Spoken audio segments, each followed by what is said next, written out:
The Halloween party was already in full swing when my spouse and I arrived. Alicia, my wife, was a sight to behold in her snug jet-black Catwoman outfit, despite being a mother of two. I, on the other hand, was dressed as a pirate, not too shabby, but not hot either.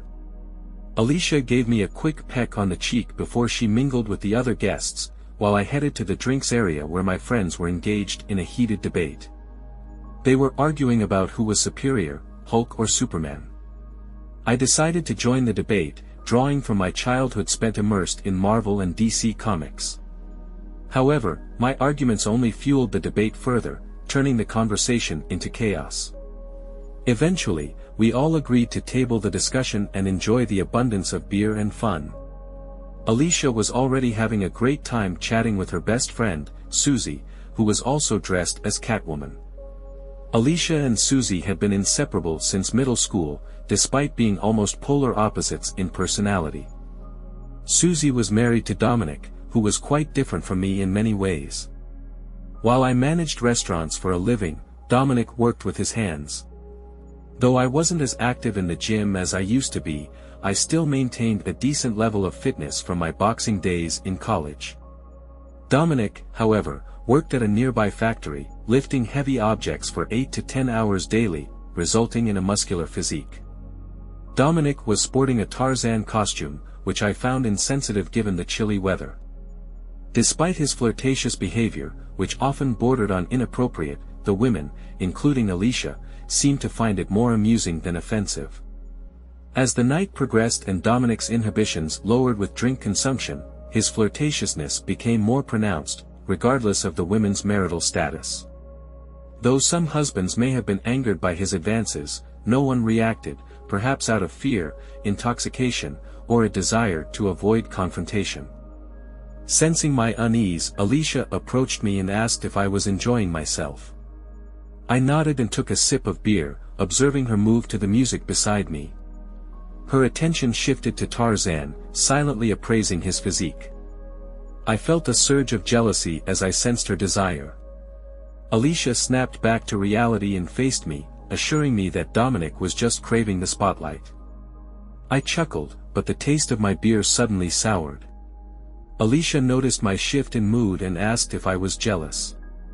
I replied defensively that I didn't need to strip down to get attention.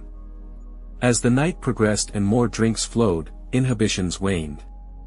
Dominic and his loincloth became less of a focus as I mingled with my genuine friends.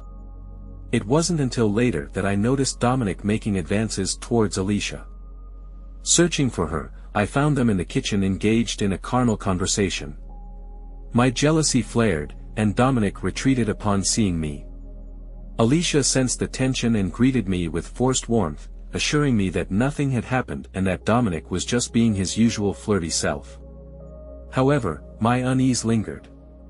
For the rest of the evening, Dominic and Alicia kept their distance, exchanging only secret glances. It was enough to unsettle me, and I needed a break. The beer was kicking in, so I needed a bathroom break. Afterward, I bumped into Dominic, and he accused me of looking down on him due to my wealth, inciting superiority.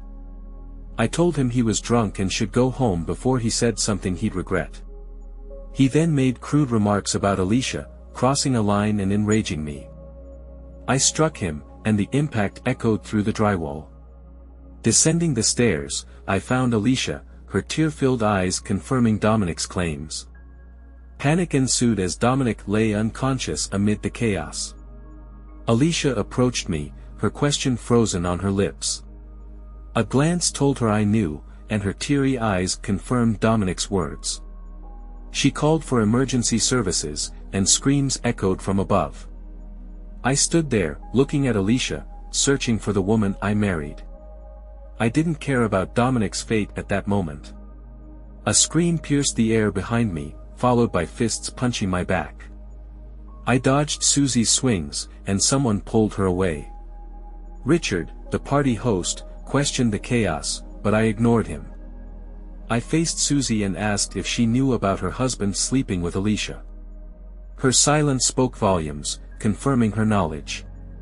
Without anger or denial, she just looked at me as if she knew everything. Alicia's hand rested gently on my shoulder, and she said we needed to talk, but not there. I turned to her, unleashing a surge of rage unlike any I'd felt before. It was so intense that tears welled in my eyes, preventing me from exploding. He woke up, a shout echoed from above, and Susie hurried back upstairs. My anger began to fade as the gravity of the situation sank in. What if I had eliminated Dominic in a moment of anger? I could face lifelong consequences, even assault charges, jeopardizing my hard-earned career over a drunken mistake. Alicia pleaded with me to leave with her, but I retorted that she should go home with her boyfriend and his wife. I was leaving. Alicia grabbed me in desperation, crying that she couldn't handle this and that she didn't want to add domestic violence to the mix. She jabbed her finger into my chest as her anger escalated, leaving me puzzled by its intensity. She was the one in the wrong, yet she was furious. I remembered our audience hanging on every word, like they were watching a movie. Alicia was mocking me, and I had no witty retort or comeback.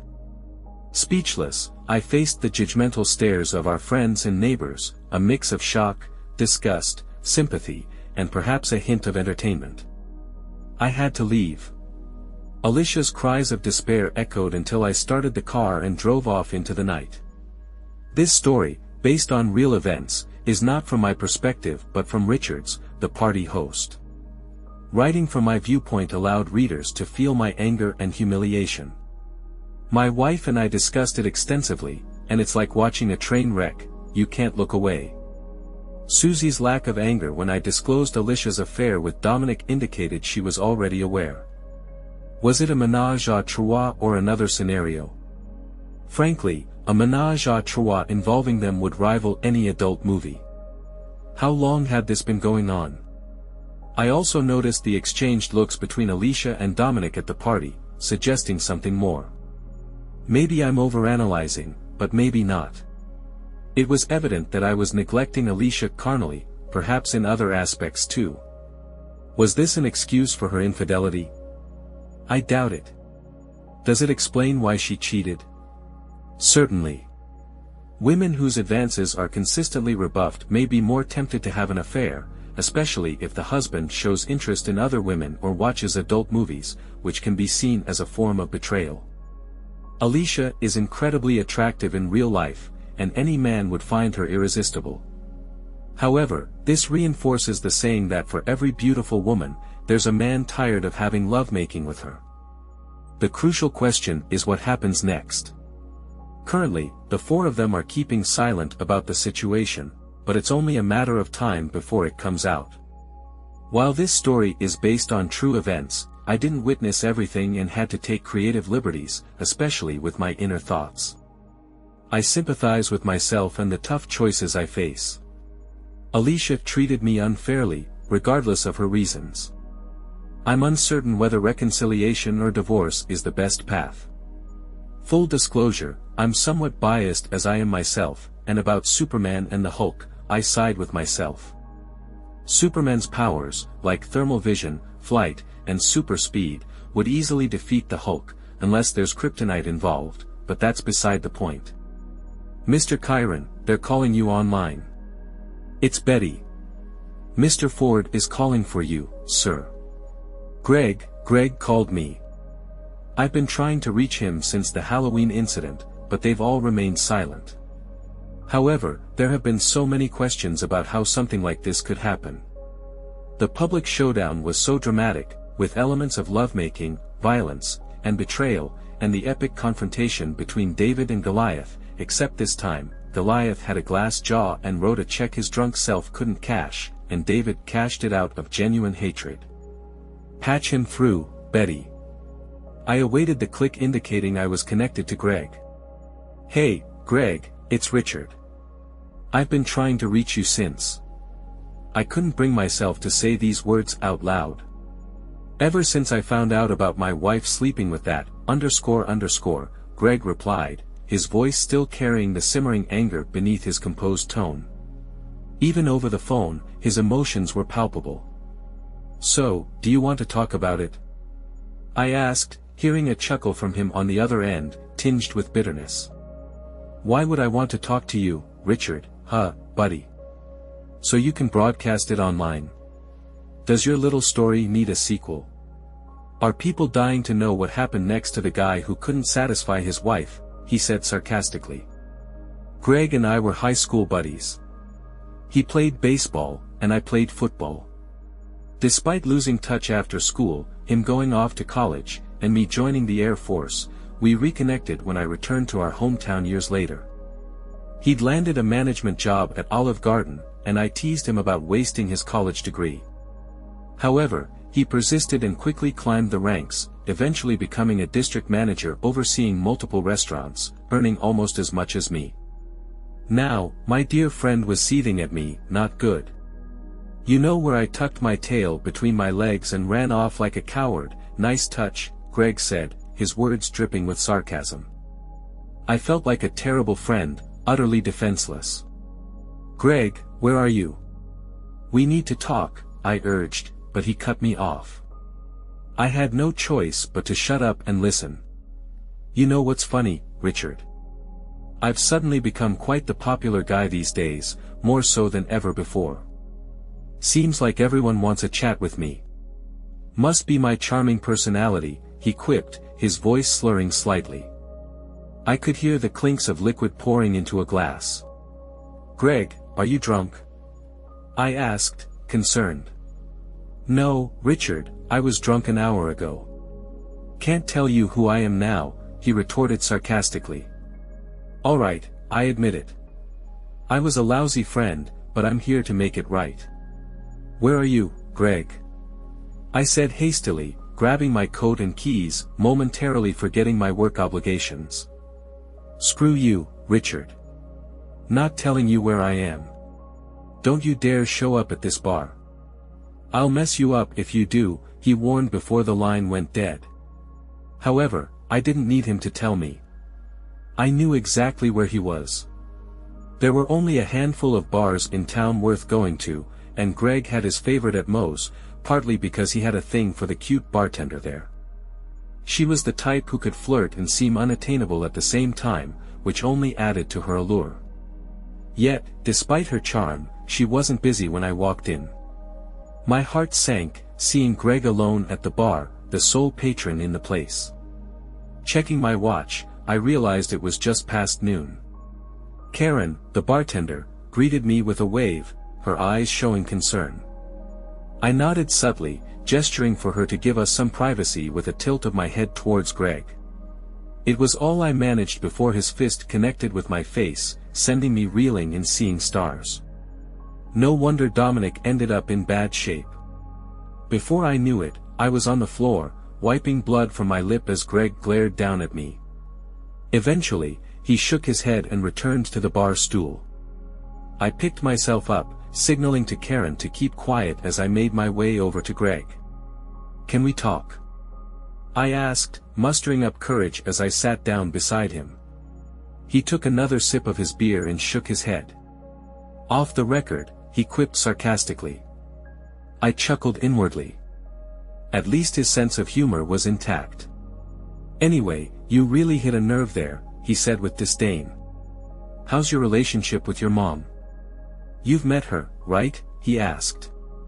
Yeah, I still remember her frisking me to make sure I didn't bring any forbidden stuff into her house. We laughed about it later, Greg recounted, taking another sip before meeting my gaze. For God's sake, Richard, it was bad enough going through that, then reading about it and knowing all my friends knew it was me, Greg said, his voice filled with pain. Greg, I just pinned it down. I never meant to embarrass you, and besides, no one will even know it's you, I tried to reassure both him and myself. 2 cats, Tarzan, and a pirate, plus the pirate who tossed Tarzan into the wall. How many damn Halloween parties do you think that's happened at? Greg looked like he wanted to punch me again. You find this funny? He asked, his voice laced with anger. Okay, humor was definitely not the way to go. You're right, Greg. I was an idiot. I genuinely apologize for putting you in that spot, I said, trying to diffuse the tension. Well, I'm not sorry for punching you, Greg retorted. I rubbed my chin and chuckled. You still punch like a girl. No wonder you always got your backside kicked in boxing, I said, trying to break the tension further. That seemed to do the trick, and the tension continued to thaw.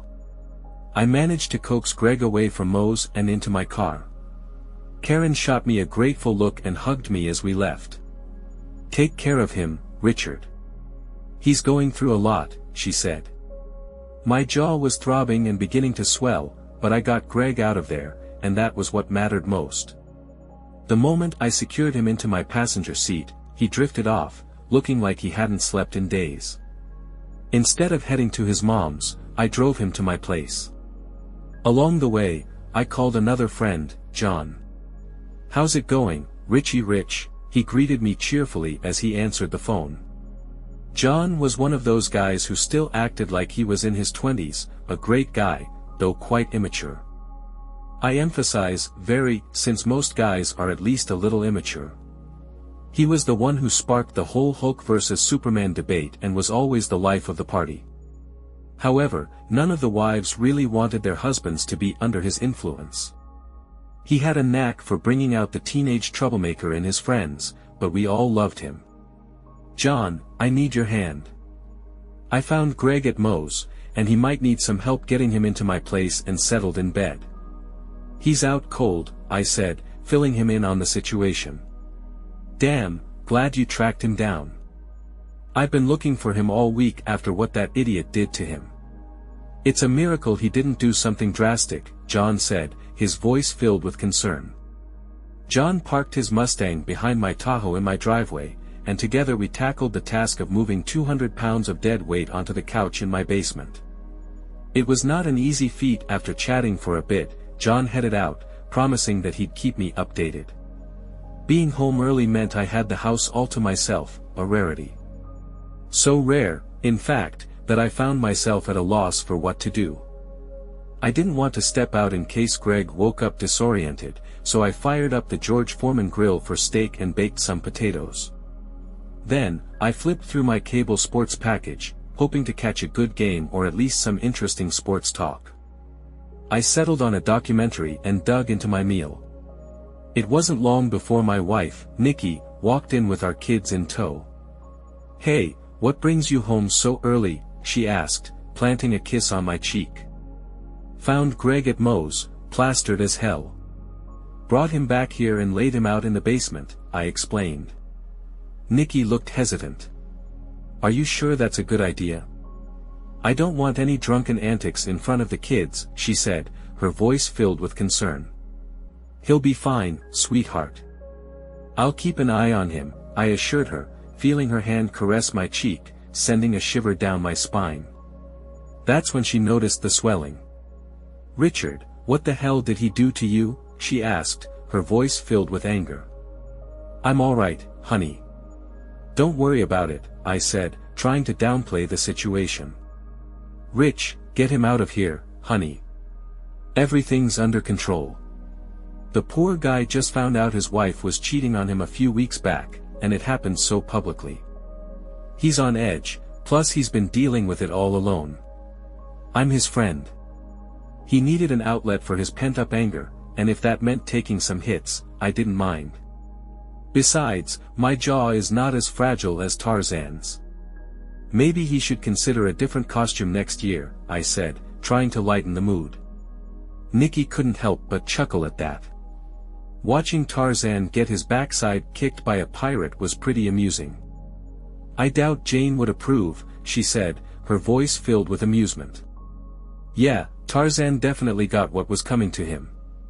Dominic should spend less time pumping iron and more time hitting the bag, Nikki quipped, or at least learn to dodge, she added, and we shared a laugh. Once her giggles subsided, I headed downstairs to check on Greg. His thunderous snoring assured me he was still very much alive, albeit functionally comatose. I slipped a pillow under his head when he let out a sound that could wake the dead. His drink's breath could have knocked out a bull. What the heck, Greg, I muttered, the stench clinging to me. I needed to step away. A few hours later, a zombie-like version of my friend emerged from the abyss. His bloodshot eyes screamed exhaustion and distress as he shuffled around my kitchen. Nicky shot me a silent warning that spoke volumes: keep him in line, or he's out. I approached him in the kitchen. How you feeling, buddy? I asked, my voice filled with concern. Feels like my wife cheated on me, humiliated me in front of the whole neighborhood, and then ran me over with a truck, Greg said, his voice filled with pain. At least your memory is intact, I said, trying to lighten the mood. 2 out of 3 ain't bad, I added, but his eyes narrowed. My memory's fine. I remember your damn story too. Remember how you socked me in the face for it? Greg said, his voice filled with anger. I rubbed my tender jaw. That part seems fuzzy. Might need a repeat just to be sure it's done, I said, trying to defuse the situation. There was no real venom in his words, despite his talk of wanting to punch me again. I knew he wouldn't. I've said it before, but I'm really sorry about that story, Greg.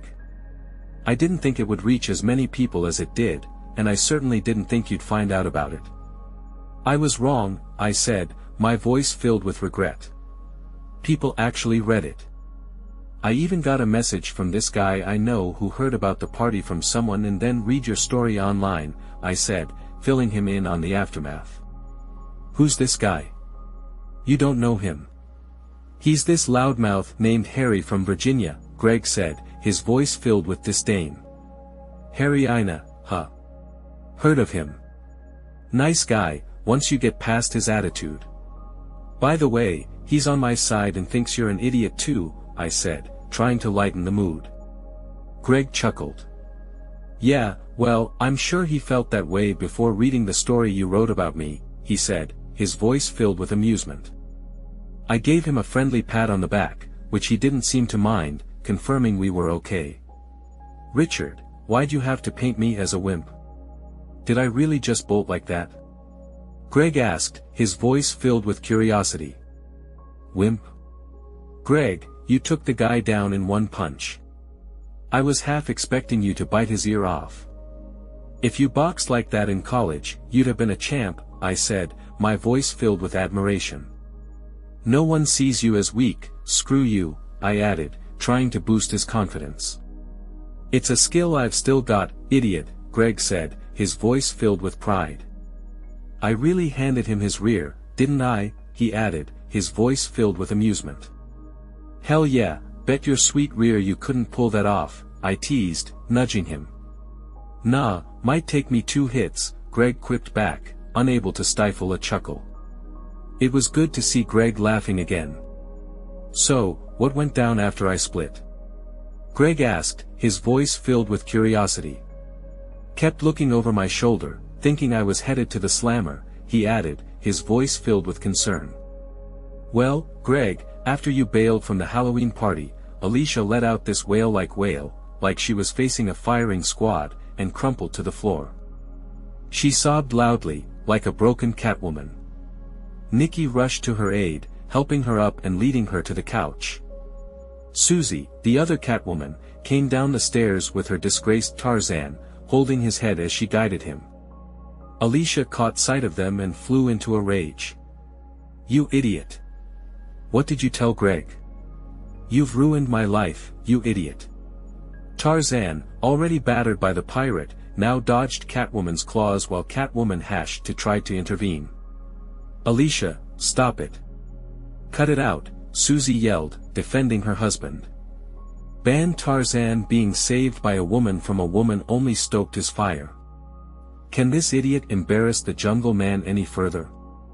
You should have said something right. You idiot! Couldn't take no for an answer.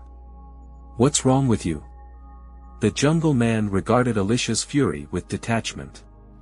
It was clear he hadn't grasped everything yet. The knockout must have sobered him up. He knew he'd caused today's pain. Alicia, I'm sorry. I was drunk, he said, his voice filled with regret. She stopped attacking and collapsed to the floor again. What do I do now, Susie? What do I do now? I recounted, filling Greg in on the aftermath. Back to Richard's kitchen. After that, they had to haul Dominic to the ER. Turns out he had a concussion. He wanted to press charges, but Susie and Alicia talked him out of it. Alicia pleaded with him not to.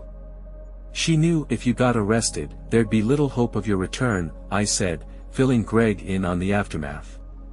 In any case, there's little hope left for this, I sighed, my voice filled with sadness. So, Greg, what happened after you split? All we heard was the rubber hitting the road and the roar of your engine. I wanted to chase after you, but my Tahoe was packed with other cars. I feared you might crash. You haven't responded to any of our calls, I said, filling him in on the aftermath. Yeah, well, I needed to get away and think. You know, I couldn't wrap my head around it all. Our friends are looking at me, judging me. I needed space, Greg said, his voice filled with pain. So, you headed to your mom's place. It must have been tough going back there, I said, filling him in on the aftermath. Yeah, well, life throws you curveballs sometimes. The only way to deal with it is to do something out of the ordinary, Greg said, his voice filled with resignation. Greg, October 31st party crap. Damn it. These damn women. I sped recklessly along side streets leading out of town. Honestly, I had no clue where I was going. Stop signs, speed limits, traffic lights, none of it mattered. I drove like I was the only one on the road that mattered. What's that sound? Greg recounted, filling me in on the aftermath. I glanced at the passenger seat, recognizing Alicia's ringtone.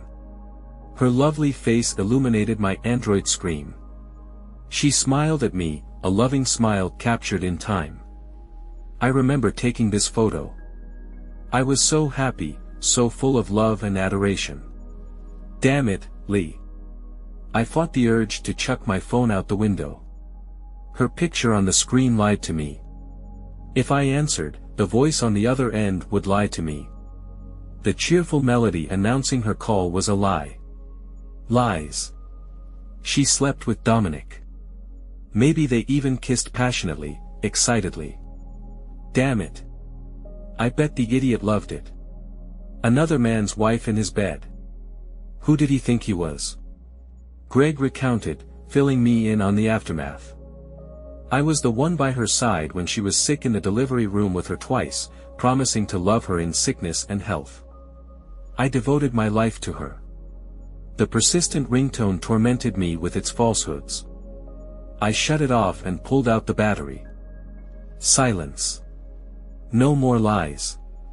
I drove aimlessly around the city, my mind on autopilot, protecting itself from overload. The images of tonight's events and worse, the scenarios I imagined between my wife and that idiot in the jungle, were overwhelming. My mind was overclocking. My processor was reality hit me when I gazed up and found myself parked in front of my parents' garage. I couldn't recall driving there. It seemed my subconscious guided me back to my childhood abode, Greg recounted, filling me in on the aftermath. Cutting the engine, I entered. Every child holds a key to their parents' home, even if they vowed never to return. Well, perhaps not every child, but in my case, it was late. The living room, unchanged for decades, greeted me in darkness. The sofa, coffee table, lamp, all fixtures froze in time, exactly as I remembered them. Strangely, I found solace in this familiarity. That night, in one drunken conversation with a Neanderthal, everything changed in an instant. I've always been skeptical of stories where worlds shift in a blink, except in tragedy. This night turned me into a believer. My entire understanding of life was upended by a single conversation. Returning to my childhood home brought a sense of stability after an earthquake shatters buildings and fractures the ground. In such times, people crave calmness. Stability was what I needed now. For the moment, I was safe at home, Greg recounted, filling me in on the aftermath. Who's there? My mom's voice rang out, envisioning her wielding a baseball bat, ready to fend off intruders. It's me, Ma, I said, my voice filled with relief. Gregory? Yes. Suddenly, the light flicked on, momentarily blinding me. I squinted to shield my eyes. Why on earth are you skulking around in the dark, trying to give me a heart attack? Glad to see you too, Mom, I said, my voice filled with sarcasm. As my eyes adjusted, I faced an elderly lady clad in floral pajamas, her hair in curlers. Why are you here at this hour, and what's with the idiotic outfit? She asked, her voice filled with concern. Straight to the point. That's my mother, I thought, my voice filled with amusement. I'm still in most of my pirate costume. My hat, parrot, and eye patch are long gone. Now, I just look well, like an idiot, I recounted, filling Greg in on the aftermath. Long story, Ma. Listen, I'll be staying here for a while. The kids will leave tomorrow, but I'll be back. I'll fill you in, but not in front of them, okay? I said, my voice filled with determination. I didn't ask her to stay with her. I simply informed her of my intentions. This might appear odd to most, but it's normal for us. My family is in what you'd call affectionate. My dad is straightforward, never saying more than necessary and expecting the same in return. Hugs are brief. I love you reserved for dire moments. My parents were a perfect match, both reserved in affection. How they even conceived me remains a puzzling mystery. They were either destined to find each other or destined to suffer alone, I recounted, filling Greg in on the aftermath. Alright, Gregory. You know where everything is. I'm going back to bed, my mom said, her frail figure vanishing around the corner. And lock up, she added, her voice trailing off. The next morning, I checked my phone, finding 29 missed calls, 15 from Alicia, some from Richard, and a few from others at the party. I ignored them, knowing they'd likely consist of people eager for gossip about the affair. After a restless night, pain, anger, and confusion lingered. I also wondered about the police. What happened to Dominic after I left? Did he go to the hospital? Press charges? Would I end up in jail? I recounted, filling Greg in on the aftermath. I slipped out of the house before my mom woke up, leaving a note explaining my departure. If Alicia called, Mom was instructed to inform her I'd reach out when ready. I parked near my favorite bar, seeking solace and a strong drink to numb the pain. For the next couple of weeks, I hid at my mom's, only encountering Alicia when dropping off the kids or fetching belongings. Our interactions were strained, ending with her upset. Before leaving, I overheard her talking on the phone. Ears perking up as I listened, if it had been the creep, would have lost it. But it was Susie, her half of the conversation leaving me unsure if it was better or worse, I recounted, filling Greg in on the aftermath. I divided my free time between my parents' place and the bar, with Dad away on business. It was just Mom and me. Oh, joy. Deep conversations weren't her thing, though she listened attentively and offered support, even if she didn't fully grasp the situation. I'd never discuss adult films with her, especially after her warnings in my younger years about blindness and hairy palms. During my stay, we spoke little. I outlined why I was staying, and she listened but didn't press for details. When she asked what I'd do next, all I could do was shrug and admit I didn't know. You'll figure it out, was her encouraging response. We didn't revisit the topic. Oddly comforting, it spared me from endless retelling and emotional coddling, I recounted, filling Greg in on the aftermath.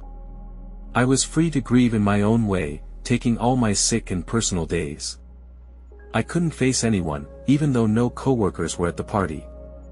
Living in a small town, gossip spread like wildfire. I wasn't just dealing with infidelity, it was public humiliation. Poor Greg, too busy with obscene films to satisfy his wife. Eventually, I had to shut off my phone. It kept ringing incessantly. Faces pleading for answers. Screw them all. Whether the universe or Dominic's pride intervened, the cops never came. It was intriguing to observe my friend's behavior. They sent emails and even calls, yet none visited my parents' house. I realized that when people are unsure what to say, they often avoid the situation altogether. They weren't neglectful friends, just unsure how to help, I recounted, filling Greg in on the aftermath. This silence, both a curse and a blessing, left me alone with my thoughts, constantly trying to quiet the disturbing images in my mind. I sought solace in drinks at the bar, with Karen becoming both my deity and my salvation. The hardest part about staying with my mother was being separated from my children. It was self-imposed exile, but it still stung. I knew seeing them meant facing Alicia, akin to reaching a warm bed across a half-frozen lake. So, I drank even more to numb the pain. It took Karen showing me a story, caught Catween penned by a friend, to break the cycle. It mirrored my own script, featuring 2 Catwomen, a pirate, that damn Tarzan, Superman, and Hulk. The nerve, I recounted, filling Greg in on the aftermath. Fuming, I dialed 7 digits. "Good morning, Mr. Khan's office. This is Betty. How can I help you today, Richard?" "Today at Richard's place." "So, what's the plan with Alicia? Divorce? Separation? Give her a thrashing?" Greg chuckled sadly and stared at his plate. "Do I have to choose?" he quipped, lacking enthusiasm. I saw the agony etched on his face, replaying Halloween's events in his mind. Her words echoing like a broken record. "Greg, I've got to ask you. Can tell me to buzz off if it's too personal. But about that adult film, what did she mean?" Greg blushed, shifting uncomfortably. "So, I watch them occasionally. Not every day." "Are you implying she doesn't, or you don't?" he retorted defensively, I recounted, filling Greg in on the aftermath. "Sure, I watched them. But Alicia said you were viewing them instead of being carnal with her." "That's true. Buzz off, Richard. It's too personal," Greg said, his voice filled with anger. "All right, buddy. Fair enough. But I just want to understand what went wrong. You two seemed so happy." "I never suspected a thing," I said, my voice filled with concern. Greg gazed down at his meal while his fork traced circles on the plate. "She just doesn't get it, Rich." "What's she not getting, Greg?" I asked, my voice filled with curiosity, I recounted, filling Greg in on the aftermath. Greg let his fork drop and ran his hands over his face, taking a deep breath. Was a sigh tinged with sadness, perhaps mixed with guilt. "I work 10 to 12 hours every day, sometimes even 5 days a week if I'm lucky. When I get home, I'm exhausted. I'm stressed out. I deal with irate investors, clients, managers, carnal molestation claims, discrimination claims, and everything in between. It all falls on my shoulders. If something goes wrong at the restaurants, like some customer claiming to have spotted a rat and demanding free food, I'm the one who has to handle it," Greg recounted, filling me in on the aftermath, I recounted, filling Greg in on the aftermath. "Alicia requires a lot of foreplay. I mean, a lot. I have to spend 30 minutes just on foreplay. Then, when she's ready, we can start having physical engaging. She likes to change positions frequently. On top of that, she wants me to talk dirty to her throughout. I love my wife. I really do. And when I have the energy, it's fantastic. I know guys who complain that their wives are frigid, unimaginative, or just want to get it over with. Alicia is none of those. But I don't have the stamina to do this every night, especially after dealing with all the crap I face during the day," Greg recounted, filling me in on the aftermath, I recounted, filling Greg in on the aftermath. "Sometimes, I just feel better being alone. I hate to admit it. I mean, every man dreams of a woman like Alicia, a passionate woman who genuinely enjoys lovemaking. I know I'm lucky to have her." But I noticed his eyes starting to cloud over. "It's tough to reconcile the pain of marriage and you realize the part you played in your own troubles. I do so much for her, for the girls. I work my backside off to give them everything I didn't have as a kid. My dad was very thrifty. He only bought what I needed. I want more for my girls. And then there's my wife. And I enjoy spending time with them. They're my whole world. But sometimes, I just wish I didn't have to do something for someone else when I come home after dealing with all the crap at work. Sometimes, I just want to be alone, Greg recounted, filling me in on the aftermath. I recounted, filling Greg in on the aftermath. How long has it been since you two were carnal? I mean, before the party. I asked, my voice filled with curiosity. Greg shook his head. I don't know, Rich. I really don't know. I didn't even realize so much time had passed. I nodded, a flicker of understanding dawning on me. Then, I saw anger flash in his eyes. But that doesn't give her the right to do what she did, though, Richard. I didn't humiliate her in front of everyone. I didn't cheat on her. She should have come to me with our issues. Why didn't she come to me? Greg said, his voice filled with anger. I recounted, filling Greg in on the aftermath. I had to take a risk with my next remark. It was crucial to convey my point to him without seeming like I was taking her side. Maybe for the same reason you never explain to her why you watch adult films. Communication can be tough, especially if you don't realize you need to say something. How do you communicate your unhappiness to your spouse? Simply put, you say, I'm unhappy, I said, my voice filled with determination. Touché, Greg said, his voice filled with amusement. I recounted, filling Greg in on the aftermath. Things were escalating too much. Usually, at moments like this, I'd crack a joke to diffuse the tension. So, I switched gears. So, Greg, about my wall, I said, teasing him. Greg caught on that I was teasing him and grinned, shaking his head. Call it even for this one, idiot, he said, his voice filled with amusement. I thought the punch in the face had evened things out, I said, my voice filled with amusement. Not quite, Greg said, chuckling. It was good to see Greg as he was before Halloween, even if it was fleeting, I recounted, filling Greg in on the aftermath. Fair enough, I said, my voice filled with amusement. That's when I noticed Nikki standing in the doorway with a peculiar expression. Her eyes urged me to see her right away. I left Greg to his meal and approached her. What's wrong, dear? I asked, my voice filled with concern. Somehow, Alicia found out Greg's here. She's on her way, Nikki said, her voice filled with concern. Damn it. John probably called her to vent or something stupid, unknowingly giving away Greg's location, I thought, my voice filled with frustration. I recounted, filling Greg in on the aftermath.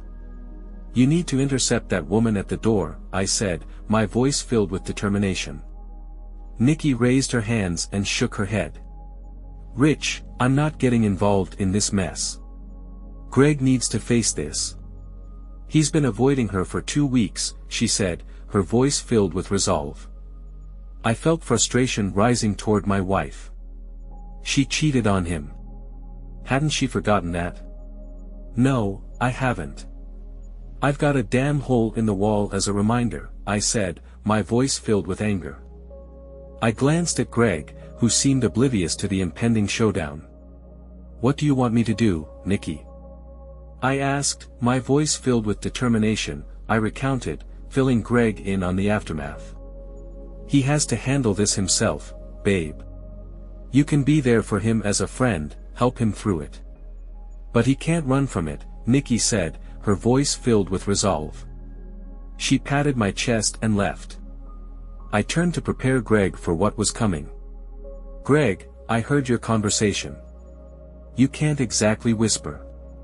She's on her way, I said, my voice filled with determination. Greg rubbed his chin and winced. Then, his expression shifted to determination. Fine, he said, pushing away from the table. Turning to me, he met my gaze. I'm ready to face this, he declared. With that, he rose and walked out of my back door, I recounted, filling Greg in on the aftermath.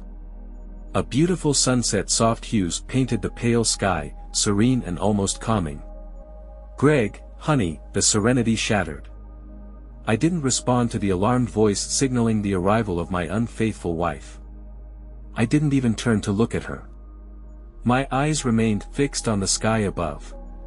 Alicia interpreted my lack of reaction as an invitation, which in some sense, she wasn't entirely wrong about. She settled beside me on Richard's back porch, drawing her knees to her chest as if seeking protection. "I've been searching everywhere for you, honey," she said, starting off in the worst possible way.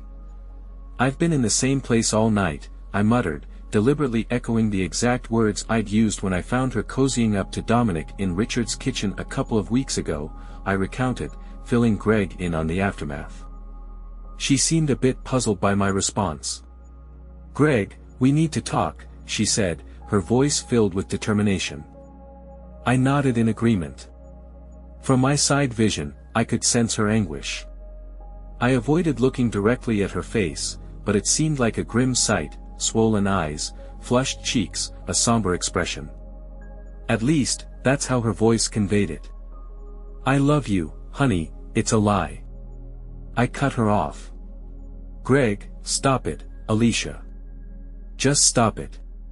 You can't claim to love me and then embarrass me the way you did, airing our issues in public like that," I said, my voice filled with anger, I recounted, filling Greg in on the aftermath.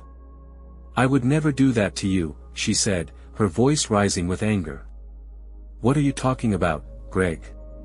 "You did this to me," she said, her voice filled with disbelief.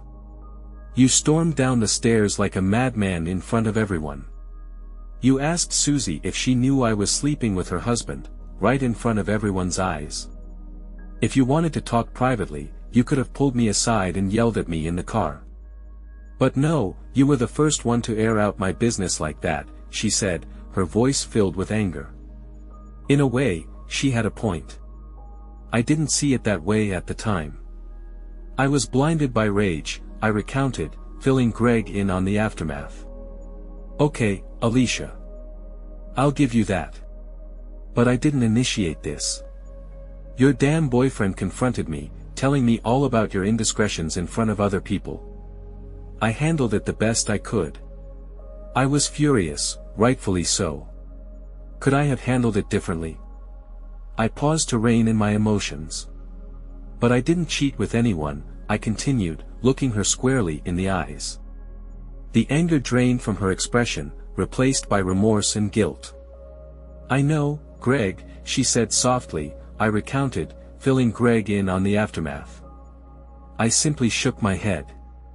"Do you really think so, Alicia? Do you really?" Her eyes sparked again. "Maybe you didn't physically betray me, Greg. But you weren't present for me. Remember last night when I wanted closeness, and you—" I shook my head, cutting her off. "It was on my birthday. I treated myself to some beautiful lingerie from Victoria's Secret. It was so hot. I indulged in a fragrant bubble bath, getting excited, thinking about the night ahead. I lathered my body with eucalyptus-scented lotion, spent an hour doing my hair and makeup. Do you recall that night?" she asked, her voice filled with sadness, I recounted, filling Greg in on the aftermath. I did remember that night. That was the day I had to fire Frank. He was my close friend, one of my assistant managers back when I worked at Olive Garden. We'd become good friends over the years. When the allegations surfaced, I stood up for him vehemently. I was certain he wouldn't do something so reckless. But the girl had text messages, damn text messages. When they emerged, I was livid. I was the one who promoted him. I was the one who vouched for him. And I was the one who had to deal with it, or they deal with me. So, needless to say, I wasn't in the best mood that evening. But I didn't forget her birthday. I made a reservation at her favorite restaurant, all set for a nice dinner. But all Alicia wanted that night was dessert, I recounted, filling Greg in on the aftermath. We went out to dinner for your birthday, and then we made love that night, Alicia, I recalled. She shook her head sadly. We had lovemaking, Greg. You couldn't even enjoy it. Then, when I tried to cuddle with you, you pushed me away, saying you were tired. That's why I gave you space. Her voice caught, and she swallowed hard. I knew she wasn't finished yet, so I waited for her to continue. Then, I woke up in the middle of the night. I saw you at your computer. I saw you watching adult films and pleasuring yourself. The words came out forcefully. Then, she broke down, her body trembling as she tried to cry silently, but to no avail. I recounted, filling Greg in on the aftermath. I sat beside her, speechless. Slowly, I began to grasp her perspective, hearing her side of things, opening my eyes. Until tonight, she was just a deceitful cheater. Now, I wasn't so sure who she really was. I get it, Alicia. All right. I took you for granted. But do you truly grasp this, Greg? Do you comprehend how deeply this devastated me? Can you fathom the pain of realizing that at your best, you're not enough to satisfy your husband? I doubt you do. After that, I made a pact with myself to stop initiating lovemaking with you. I wanted you to desire me. But you never did.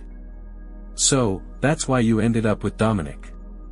Did he make you feel like a woman? She sniffled beside me, wiping her nose on her sleeve. I recounted, filling Greg in on the aftermath.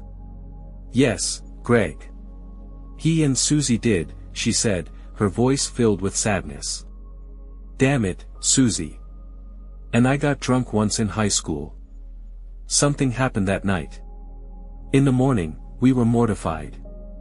We chalked it up to the drinks and pretended it never occurred. Well, over a decade later, I found myself at her doorstep in tears, a few weeks afterward, feeling like the most inadequate woman alive. I went to her place. I was so low, so shattered. I told her I needed to get drunk. And I did. The feeling of inadequacy started to fade, but it never truly went away. And how did you end up in bed with her? In Glass Joe, Dominic came home from work and found us completely wasted. Susie confided in him about my issues. He began telling me how beautiful I was, how he desired me. Susie backed him up, mentioning our past in high school. He got excited and suggested we kiss. We were so drunk that we obliged. It all began with a playful kiss, but before I knew it, things had escalated beyond control. I recounted, filling Greg in on the aftermath. How many times did you sleep with them? She turned to gaze at the now darkened sky above us and whispered, twice. It stung. The drunken episode was bad enough. I could eventually move past it. But knowing she'd been with them again was a whole other blow. So, at the party, in the kitchen, what were you and Dominic discussing? Her eyes flashed with anger and a hint of guilt as she recalled it. He was drunk, complimenting my hot costume, and suggesting we go to their place for some fun. I was worried someone might overhear, so I tried to hush him. I admitted my mistakes, saying the three of us couldn't continue. Then, he got a bit forceful, pressing against me. That's when you walked over, she recounted, filling me in on the aftermath. I recounted, filling Greg in on the aftermath. Yes, I gathered. My lingerie in a pile, wasn't that what you said? She nibbled her lip, shaking her head. I was furious, Greg, seeing Dominic pestering me like that, just reminded me how little you valued me. Were you planning on heading to his place later for some fun, since he appreciated you? She shook her head, locking eyes with me. No, I was hoping you'd finally take the initiative. I chose the Catwoman outfit because I knew you loved Michelle Pfeiffer in Batman Returns. You once told me how you fell for her because of that suit. I saw the way you looked at me in it. I saw desire in your eyes, mine. I almost skipped the party altogether to get what I'd been yearning for. I wish I had. I hoped when we got home, you'd take me. And then, Dominic happened. She spat his name out, I recounted, filling Greg in on the aftermath. None of this would have happened if you hadn't slept with him. Why didn't you just talk to me, Alicia? She sadly shook her head again, sniffing. I don't know, Greg. I wish I did. Lord knows why I didn't. Well, I guess there's enough blame to go around. She turned to me, hopeful. So, what now, Greg? I didn't know, Alicia. So much had happened. It would take a lot for us to start healing from this. A glimmer of hope sparked within her. She wiped her tears, gripping my hand. Please, honey. I'll do anything. Just give me a chance to show you how much I love you, she said, meeting my gaze. I sensed hope. It would take time, but maybe we could mend each other if we both fought hard enough. There might be a chance, I recounted, filling Greg in on the aftermath. All right, Alicia. But it'll take several steps. First, we need counseling. It's necessary. Obviously, we have a lot to work through. We need to learn how to communicate with each other, I said, my voice filled with determination. She kissed my cheek, embracing my neck. Yes, darling. Whatever you say. Secondly, you need to cut ties with Susie. That's when I saw the light fade from her eyes, feeling it dim in my heart. What did you say? I said you need to end your friendship with Susie, I recounted, filling Greg in on the aftermath. Greg, why are you asking me to do this? I reclined in my chair, staring at her in disbelief. Seriously, Alicia? You cheated on me with her and her husband. What do you expect me to do? Just trust that it won't happen again? Every time you're with her or talk to her, do you realize what goes through my mind? How can I heal if this wound keeps getting salt rubbed in it? She recoiled as if I'd struck her, tears welling up in her eyes. We locked eyes in silence as seconds stretched into eternity. You want me to choose between my best friend and my husband? I can't do it, Greg. Please don't make me, she said, her voice filled with anguish, I recounted, filling Greg in on the aftermath. Words couldn't convey the agony that coursed through me at that moment. Strangely, it was worse than catching her in the act. My heart constricted painfully, crushed by the weight of the realization that it was too much to bear. The fact that she couldn't choose me over her best friend was devastating, a catastrophe of unfathomable proportions. The woman I loved most didn't love me the same way. I wasn't her one and only love. I shared her heart with another. Dominic's irrelevant now. I don't care about him. This is bigger. Alicia, but she couldn't sever her ties with Susie. The bond was too strong, rivaling her love for me. She couldn't let it go, even if it meant sacrificing our marriage. Sadly, we divorced less than a year later, I recounted, filling Greg in on the aftermath. Alicia fought tooth and nail to prevent it, even stooping to humiliate herself. I never imagined I'd see her pride crumble like that. She begged me at my workplace, not to leave her, embarrassing herself in front of everyone. I begged too. It was a heart-wrenching plea that left everyone uncomfortable. Even I secretly hoped I'd give her another chance. But I couldn't bear the thought of her being around him, as long as she refused to relinquish her friendship. In essence, I was right. No spouse should have to share. A year later, the wounds still run deep. There are no winners here.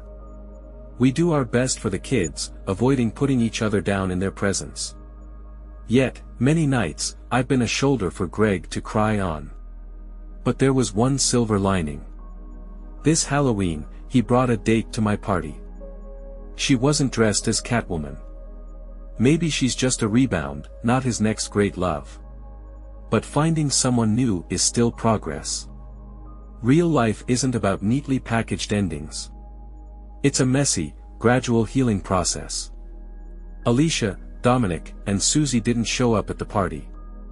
They cut off contact with the rest of us. Susie remained staunchly by Alicia's side, accusing Greg of unfairness and trying to force an impossible choice. In my view, the choice wasn't impossible. Alicia simply didn't want to be married as much as a loving wife should. She claimed she'd do anything, but actions speak louder than words. She might have been willing to play the part of a love-making slave or a doting housewife. But when it came to sacrificing something personally significant, our marriage wasn't worth it to her. In the end, he's better off without her, I recounted, filling Greg in on the aftermath.